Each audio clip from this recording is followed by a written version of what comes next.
আপনারা সকলে কেমন আছেন? আশা করি সকলে ভালো আছেন। আমি সুপর্ণা আপনাদের কাছে নিয়ে চলে এসেছি আবারও এক নতুন নিউজ। বন্ধুরা, লক্ষ্মীর ভান্ডার নিয়ে বড় আপডেট দিয়ে দিয়েছে রাজ্য সরকারের তরফ থেকে। সেখানে কি বলা হয়েছে সমস্তটা বিস্তারিতভাবে জানাবো আপনাদেরকে এই ভিডিওর মাধ্যমে। আপনারা সকলেই জানেন যে লক্ষ্মীর ভান্ডারে যে 500 টাকা করে প্রত্যেক ওবিসি সম্প্রদায়ের মহিলারা পেতেন প্রতি মাসে, সেই টাকাটা কিন্তু বাড়িয়ে 1000 টাকা করা হয়েছে এবং তপশিলি এবং উপজাতি যারা পেতেন 1000 টাকা করে, তাদের কিন্তু 1200 টাকা অর্থাৎ 1200 টাকা করে বাড়ানো হয়েছে।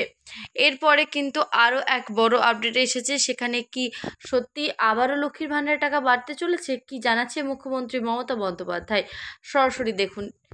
এখানে প্রথমে বলা হয়েছে যে ফের লক্ষ্মীর ভান্ডার নিয়ে দারুণ ঘোষণা রাজ্যের, এবার মিলবে আরও ভালো সুযোগ। রাজ্যের মহিলাদের জন্য নতুন সুখবর দিলেন মুখ্যমন্ত্রী মমতা বন্দ্যোপাধ্যায়। লক্ষ্মীর ভান্ডার নিয়ে হলো নতুন ঘোষণা। পশ্চিমবঙ্গ রাজ্য সরকার লক্ষ্মীর ভান্ডার প্রকল্প নিয়ে প্রতিনিয়ত নতুন ঘোষণা করে চলেছে। এবার আরও বেশি সুযোগ মিলবে এই প্রকল্পে। রাজ্যের পাশাপাশি এখন বেশ কাঁপাচ্ছে পশ্চিমবঙ্গ রাজ্য সরকারের লক্ষ্মীর ভান্ডার প্রকল্প। 2021 সালের চালু করা এই প্রকল্প এখন দেশের বিভিন্ন রাজ্যের অনুপ্রেরণা হয়ে দাঁড়িয়েছে। দেশের বহু রাজ্যে এখন ভোটের আগে এই ধরনের নানান প্রকল্প চালু করছে। তবে অন্যান্য রাজ্যের যখন নতুন করে এই ধরনের প্রকল্প চালু করছে, সেই সময় পশ্চিমবঙ্গ রাজ্য সরকার লক্ষ্মীর ভান্ডার নিয়ে প্রতিনিয়ত নতুন ঘোষণা করে চলেছে।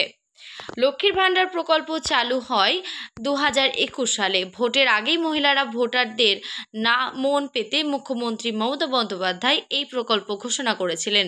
প্রথম দিকে এই প্রকল্প সাধারণ শ্রেণীর মহিলাদের 500 টাকা এবং তপশিলি জাতি ও উপজাতি মহিলাদের 1000 টাকা করে দেওয়া হতো। সম্প্রতি লোকসভা নির্বাচনের আগে এই টাকা বৃদ্ধি করে করা হয়েছে 1000 টাকা এবং 1200 টাকা। লক্ষ্মীর ভান্ডার প্রকল্পে রাজ্যের 25 বছর থেকে 60 বছর বয়সী মহিলারা প্রতি মাসে ভাতা পাওয়ার সুযোগ পান। এমন ভাতা পাওয়ার জন্য তাদের আবেদন জানাতে হয়। আবেদন জানানোর ক্ষেত্রে রাজ্যের সরকারের তরফ থেকে যে সকল দুয়ারে সরকার ক্যাম্প আয়োজন করা হয়, সেই সকল ক্যাম্পে গিয়ে সহজেই আবেদন করা যায়। এছাড়া এখন আবেদন পদ্ধতি আরও সহজ করার জন্য সারা বছরই ভিডিও অফিসে, এসডিও অফিস, পৌরসভা, বড় অফিসে আবেদন করার সুযোগ রয়েছে। তবে আবেদন করার সুযোগ থাকলেও অনেক মহিলারা আবেদন করেও কিন্তু টাকা পাওয়ার সুযোগ পাচ্ছে না বলে জানা গিয়েছে। বর্তমানে 2,15,00,000 মহিলাকে লক্ষ্মীর ভান্ডার প্রকল্পের আওতায় ভাতা দেওয়া হচ্ছে বলে জানিয়েছে মমতা বন্দ্যোপাধ্যায়। এই সংখ্যা আগামী দিনে আরও বাড়তে চলেছে, তা নিয়ে কোনো সন্দেহ নেই, কেননা নতুন করে হাজার আবেদন আসবে বলে আশা করা হচ্ছে। অন্যদিকে যে সকল আবেদন পড়ে রয়েছে, সেই সকল আবেদন নিয়েও আগামী ডিসেম্বর মাস থেকে কাজ শুরু হয়ে যাবে বলে জানানো হয়েছে।